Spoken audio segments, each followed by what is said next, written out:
what matters most, diet or exercise? Can I say And neither? it's a tricky one. Yeah. Neither. No, I would say if you're looking at the two, well, it's kind of a tricky one because again, everyone wants one or the other. Do you know what I mean? They think, oh, I would argue the most important thing is consistency, and it's so easy. Like, listen, I'm blue in the face from hearing people talking about it. Everyone you talk to is like, oh, be consistent, like do this, do that. I would say be as consistent as you can be on both areas. Okay, so don't improve your diet and your nutrition 100%. Even diet's a bad word because I think people are looking at diet and they think, oh, I got to lose weight. Your nutrition, Yeah. so how you eat, okay? Be consistent in making that a little bit better. Okay, it doesn't have to be perfect. Don't need to overhaul it, but just eat a little bit better, pick better food choices, and do that consistently. That has a bigger impact in terms of losing a bit of weight and body composition. Okay, exercise, apply the same principles. Just move your body a little bit more, because by doing that, then you get healthier, you get stronger, you improve your heart health, all of that kind of stuff. So take the two of them, apply the kind of the 1% better every day rule, and just consistently try to make better choices in both areas, and just do that over a long period of time, and everything will work from there. As I said, don't get too bogged down in trying to achieve a result in a certain amount of time. Obviously use that as your direction, but start first and then you can always ramp it up depending on what your goal is. Yeah.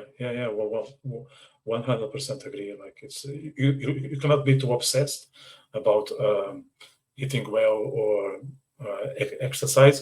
You just need to improve as you put the effort and see the results, getting the positive emotion of seeing the impact of what you are doing, and continue. And at some point, it will just become everyday life, and there's not much effort to put because it's just the way it is. It's like waking up and go to the toilet. You just do it because it's your body telling you to do that, and you cannot avoid. So once it's a norm, it's not a matter of discipline. It's just something spontaneous. I think it's building that person. It's about building that, and I think the beginning it's what is tricky for people. How to start, Of course. because once you are on it, it's just a everyday life. And now you are very much into sauna. Well, let's not make a secret of it. We bump into each We other like both are. two times a Yeah, week. yeah, Yeah. yeah, yeah, yeah, yeah, yeah, Yes, yeah. in the gym, and so I got to know that from a personal experience. So you are very much into that. So what are the real benefits of sauna in your point of view? Well, for me, it's funny.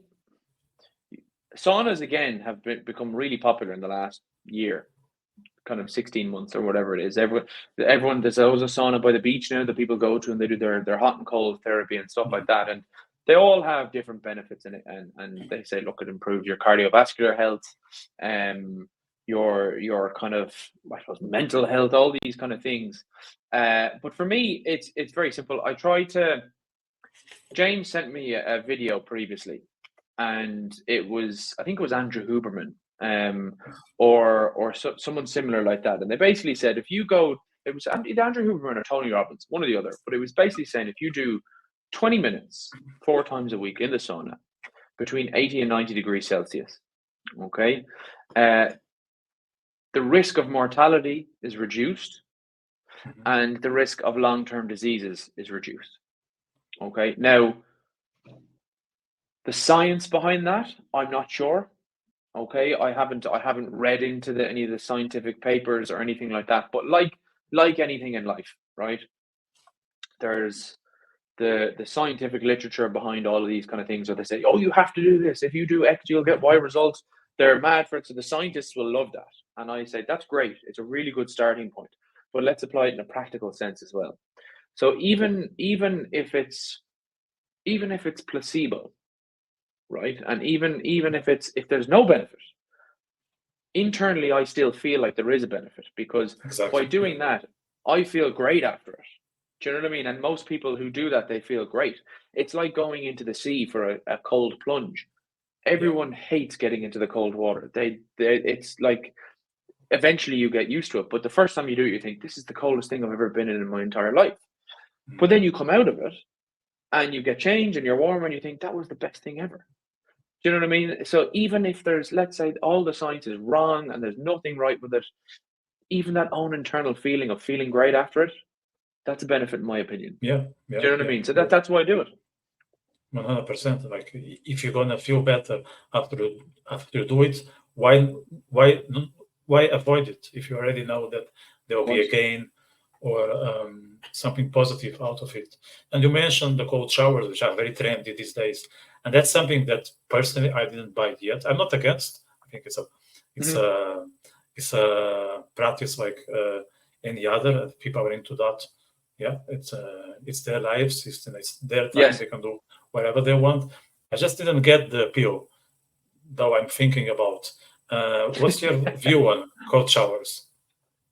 I would do them, but again, it depends. So Wim Hof was the main man for the cold, the Ice Man as they call him, was the main leader of the cold kind of plunges and stuff. And people thought, got to do this for, like, he's crazy. I think he goes in it for like an hour or something like that, which is mental. So there's loads of different protocols that people can follow. You can go in for a minute, you can go in for 2 minutes, you can do a cold shower, you can do whatever. But I suppose the most practical thing is build your tolerance. It's like everything. Don't just because you see something online, don't mean you have to go into cold for 5 minutes and then get hypothermia. Do you know what I mean? Start by 30 seconds, 20 seconds, 10 seconds, and then just build and build and build and build. Because again, it's again, you're getting the benefit from it. I did my thesis on or dissertation over in the UK on, I suppose, ice and cold therapy and how it can help with pain, inflammation, injury recovery, and so on. And we compared two different devices, a little bit off piste again, but might give some more insight into the cold. One was, those compression wraps that you get, and you might put an ice pack around it and tie it up around your knee, and you might say, okay, how much cold is that actually delivering into the body and the joints and the muscles and stuff. And then we did a different device, which was a lot more expensive, which was a compression sleeve, but you'd had an ice bucket, you attach it onto that, and it would cycle the cold water through it. So one was direct with an ice pack, the other one was with ice, and it was circulating the cold water. And effectively, it found there was no difference between the two. So ice, again, sometimes can be one of these things that people look at and they think, oh, it's really cool, but it might just be cool. You might not get any major physical benefits. But again, it goes back to the placebo of, I feel great. Yeah.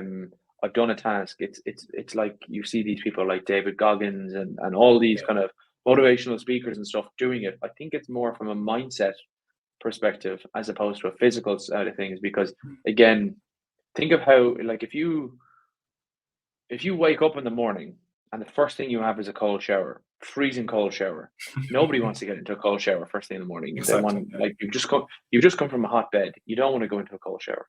But if it's the first thing you do and you feel, let's say you're in there for a minute and you think, okay, that was a really hard thing to do, but I did it. Yeah. What could be harder than that in the day? Yeah. You know? Yeah. That's exactly what I want to say. Like, you can build yourself like a monster by starting the day achieving a tough task.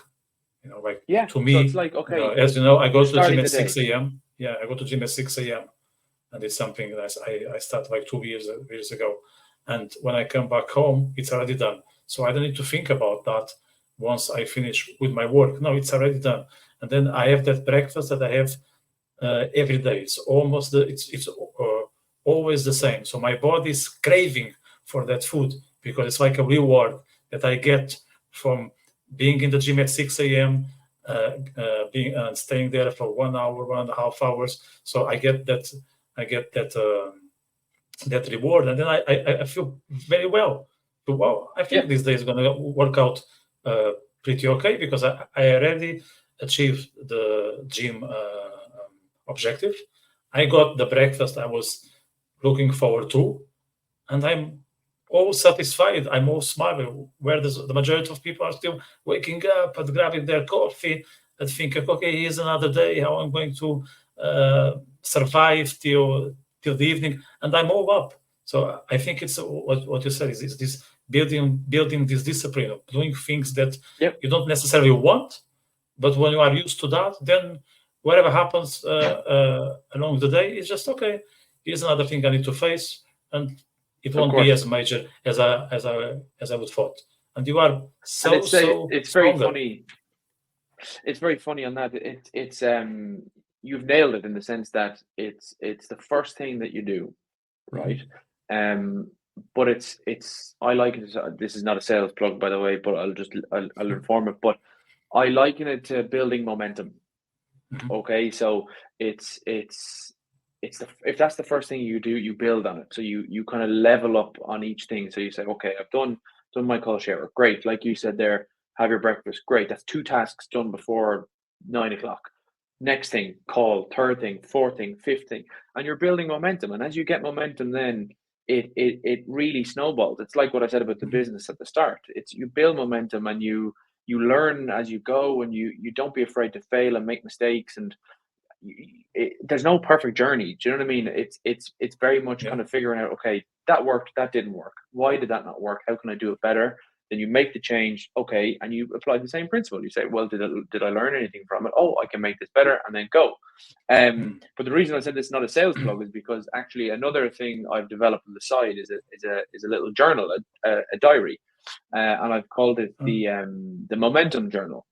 So it's only I coming didn't out know that. no, listen, I've only just finished it. So Sorry, I didn't it's put it in the intro. If I knew it, I would have highlighted. no, But no. It's I only can put a it's only link into the description in the end. do. It's only a small thing, but it's I call it the momentum journal because it's about building momentum, right? So at the start of every month, there's this thing, and I spoke to this I think about before. So I call it the wheel of life, where you rate your different areas of life out of 10, 0 being not great, 10 being the best it could possibly be. And you look at these areas, you give them their rating, and you try to create a circle. Okay. Yeah. And normally what happens the first time you do this is you find there's a couple of things off balance. Okay. And if you were to look at a wheel and say you were rolling the wheel of a car, it will only move when everything is balanced. Okay. If there's any cogs in the wheel, it will roll and then it will get stuck. So you can't build momentum on that. So Yeah. the whole purpose behind this is to analyze where you can get better. And then on a daily basis, again, not writing down too much detail, but how productive was I out of 10? What are the key areas that did well? I did today. It could be health, it could be relationships, career, whatever. What am I going to focus on tomorrow? And then there's a small little area for like your thoughts about, okay, review your day. And you do Yeah. this every day. And then at the end of the month, you do a monthly review. And you might look at it and you might say, okay, if I was to look at my productivity level from 0 to 10, if I was to add them all up and divide them by 30, what's the average that I got? 7 out of 10. Okay, great. What went well this month? Done. What could be better next month? Done. Write all that stuff down. And then you do your wheel of life again. And you look at it and you say, okay, so I wanted to focus more on my career. That's now gone from a 6 to an 8. So you're building out this balance as you go through. So that's just something I've worked on. As I said, you wouldn't have known about it because I'm only telling you about it now. But It's public now. something that After this podcast, is going to be I everyone's think knowledge. it's something that might help. You know, it might help. And again, it goes back to the affirmations. It goes back to the journaling.